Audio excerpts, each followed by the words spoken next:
some people feel that the role of the trichologist is to replace the dermatologist, and it is not. Are you experiencing hair loss? And is hair loss a big reason why you continue to wear wigs, weaves, and any type of style that does not expose your natural hair? In today's feature, we'll be discussing the top 2 to 3 causes of hair loss in mainly African American women. Let's take a look inside our virtual salon and let's chat with Jackie Tarrant.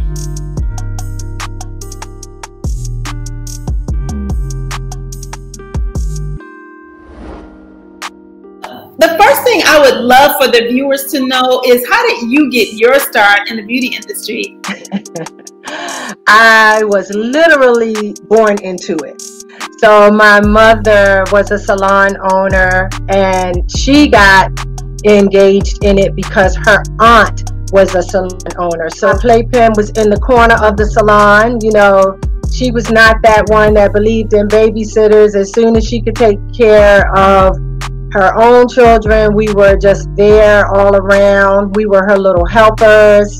Started off going to the store for people when they would sit and get a little hungry. You know, I had my little list and I would do that, and then eventually I got old enough and tall enough to start shampooing, prepping clients for my mom.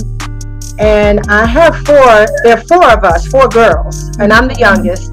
But we all worked in the salon growing up, but I'm the only one that it really stuck with. I was that one, no matter what I did, I always came back to hair.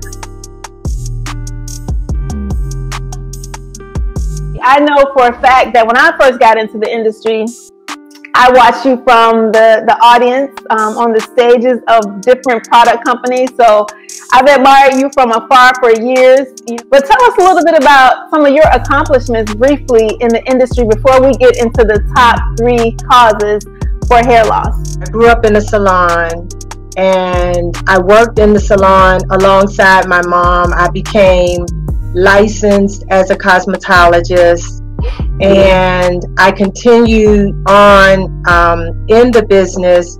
Eventually, I became a platform artist and an educator. I worked with Soft Sheen products, and I had the great opportunity to literally travel the world in this industry with Soft Sheen, and then with L'Oreal. I was product development specialist with L'Oreal for some years, and then evolved to the director of education, where I had a team of stylists all over the country and in the Caribbean that we would work with, launching brands and teaching stylists. So I was the educator's educator. I've traveled to Africa, to South America, all over the United States, all through the Caribbean, and it's into Europe, Paris. It's been amazing. It's been an amazing ride with this experience in the cosmetology industry. Something that is really profound to me is the fact that you worked on several different sides. You worked as a hairstylist behind the chair. Yes. You worked as an educator, and most importantly, you worked as a in the corporate world. Yes, so which was very interesting. Yeah, so you have so many different takes on, and your eye has seen so many different aspects of the beauty industry, what hairstylists go through, what the corporate companies go through, the product companies. So yeah, that was a real learning curve for me. I was excited to embrace it, and so now looking back, I understand that originally my vision was like this, and then it became wider and wider to really see all sides of beauty and what it takes to sell a product, what it takes to make a product. And even now, I still consult with hair care companies when they're developing new products and new brands, helping them also to understand what the consumer is looking for, how product is affecting the hair, and not just in the moment, because there's that first moment, the first day of any hairstyle, and then there's 3 days, 5 days, and 10 days afterwards. So product development was really fascinating to me because it was not just the creation of the product. I worked very closely with the marketing department, so we had to understand how do you communicate the benefits of this product to the consumer. And I worked in retail as well as professional. So how do you communicate to the stylist? How do you communicate differently to the consumer?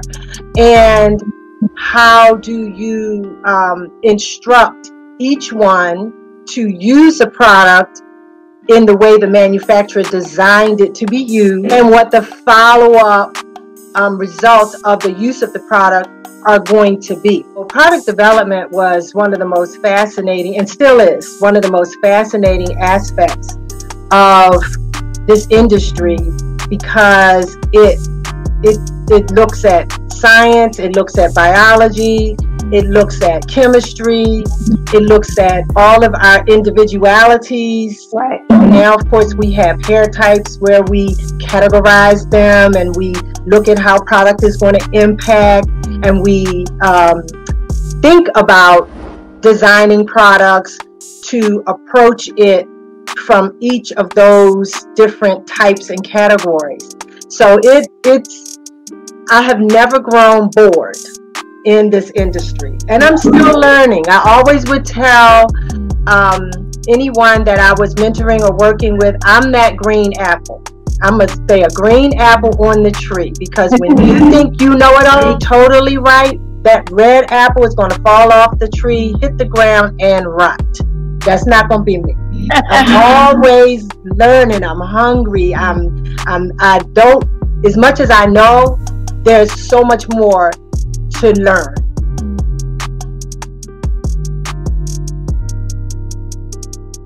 So just to qualify how it is that I'm able to have this conversation about hair loss, I did want to take my education to the next level. So I did become a certified trichologist. And what a trichologist does is identify causes of hair loss and hair issues, as well as scalp issues. First of all, identify them. Secondly, come up with a plan of action to address it.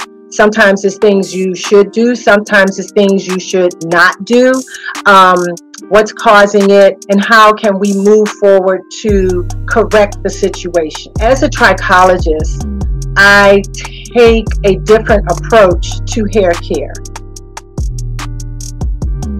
Part of my menu is around consultations. I think consultations are very important to the professional, in that it allows you to have that conversation with the client about their hair, about the condition of their hair, about the type and texture of their hair, about the condition of their scalp. Am I noticing any areas where it appears to be some hair loss, some thinning, some breakage? What is the porosity of the hair, the elastic quality of the hair, the ability to stretch and return? So when I do a consultation, I am looking for all of those things and having a conversation with the client about what I'm finding.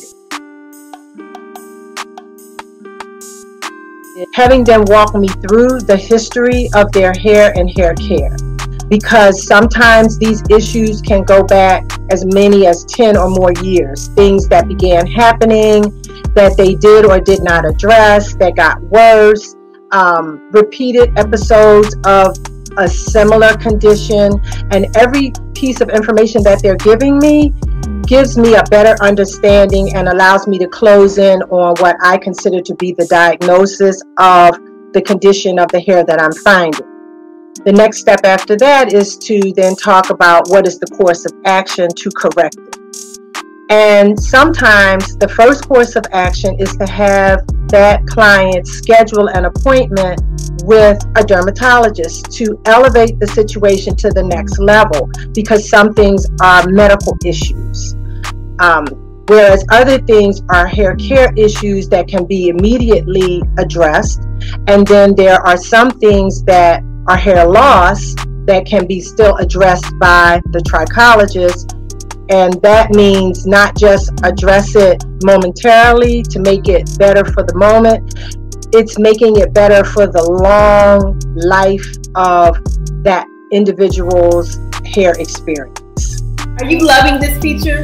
And if so, let us know what you might have been experiencing as a consumer. And also, if you are a hairstylist, what are your questions about hair loss as it relates to your clients in the salon?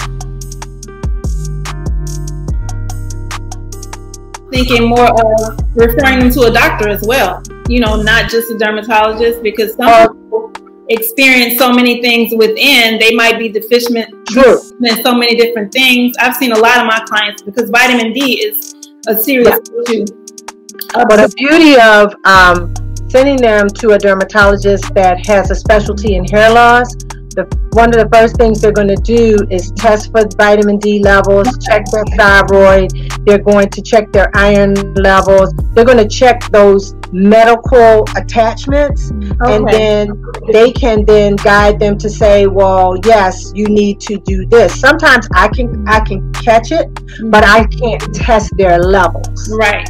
And that's what they need, a definitive response to know your vitamin D is so low, you need to mega dose for about 3 months, and then you can do a regular dosage. Yeah, it has to be a dermatologist that's really serious and into treating patients with hair loss. With the specialty of hair loss. And that's the reason that I love Dr. Barbosa so much, because I refer people to her every single week. And do they go? Some of them do. Some people have a thing about dermatologists that they don't like, or they've had bad experiences and they may not follow through.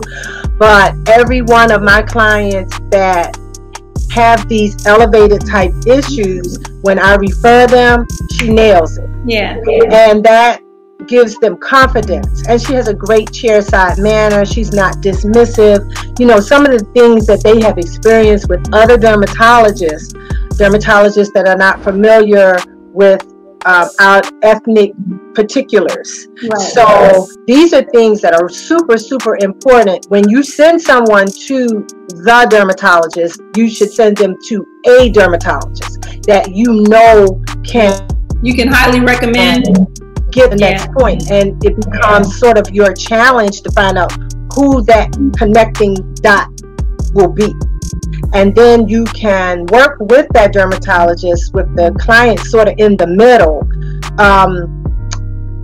addressing them 360. And those are the people that have the best results. I have so many of them that have had the best results.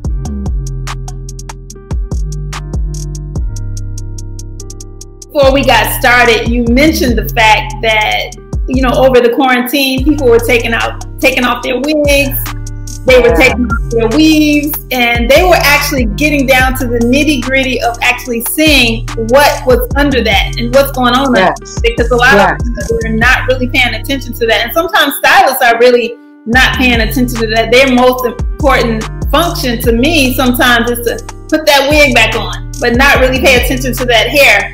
So with that being said, what are the 2 to 3 top causes that you've seen, especially with the women that you've seen after the quarantine, the top causes for hair loss in African American women? Yes. So the top 3 causes for hair loss in African American women, and some of these are a little bit more specific to African American women, but the number 1 cause is just specific to all cultures, all types and textures of hair, and that's androgenetic pattern balding. That can be male or female, and that is something that will be experienced as a result of your genetic predisposition. So your DNA is already in place. You have picked that gene up from parents, and you have it. It doesn't show itself right away, but Sometimes it's triggered by stress. It's absolutely hormonally driven. So as women reach menopause or get closer to menopause, or they're having any kind of hormonal imbalances, they can often see it. But many times it manifests itself as a circular thinning in the top crown of the head. So that area in the top of the head that starts to get, start to notice that your part is getting a little wider. You don't feel as much bulk in the top of your head the way you may have liked to have worn your hair. You'll notice that the hair is growing a little bit slower in the top area. Maybe it's a finer texture. Maybe it is breaking easier. All of these things are some of the effects of androgenetic pattern balding. And contrary to popular belief, it affects a large percentage of the female population. The number two thing that I would like to talk about as it relates to African American women specifically is traction alopecia. Now, this is the one that many people will find around the hairline and throughout the head because of styling practices. So this is not genetic. This is typically because of wearing the hair in patterns or styles that are too tight, that are pulling on the root and the follicle of the hair, as well as the weight of extensions.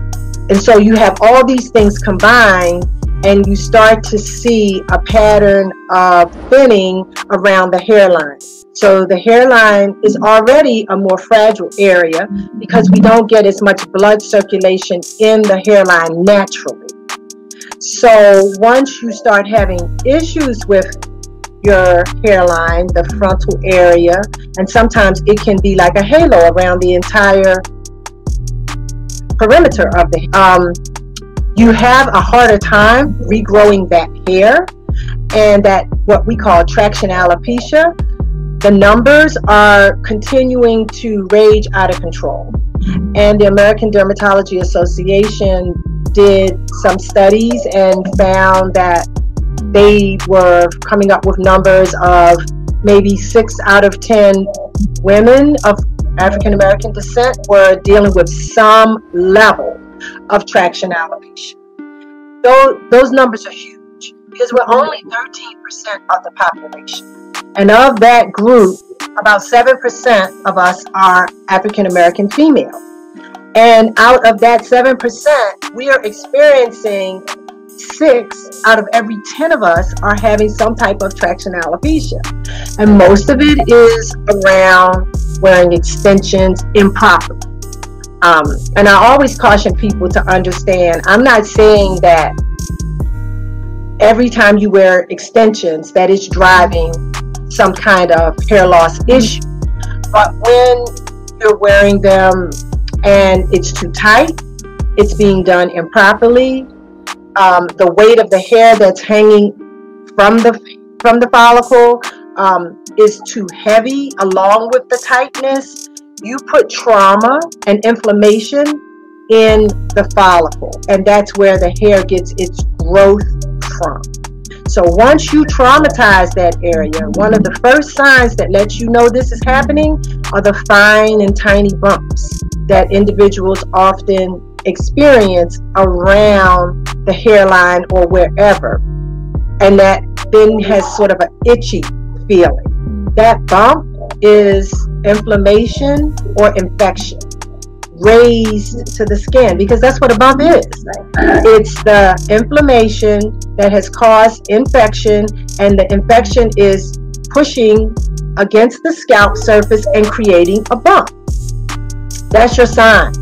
That if you didn't get a sign that your head was hurting for 3 weeks straight, that you felt like you wanted to go to the emergency room, that you couldn't lay your head on a pillow, don't believe that taking a leave and spraying oil sheen spray is going to make this better.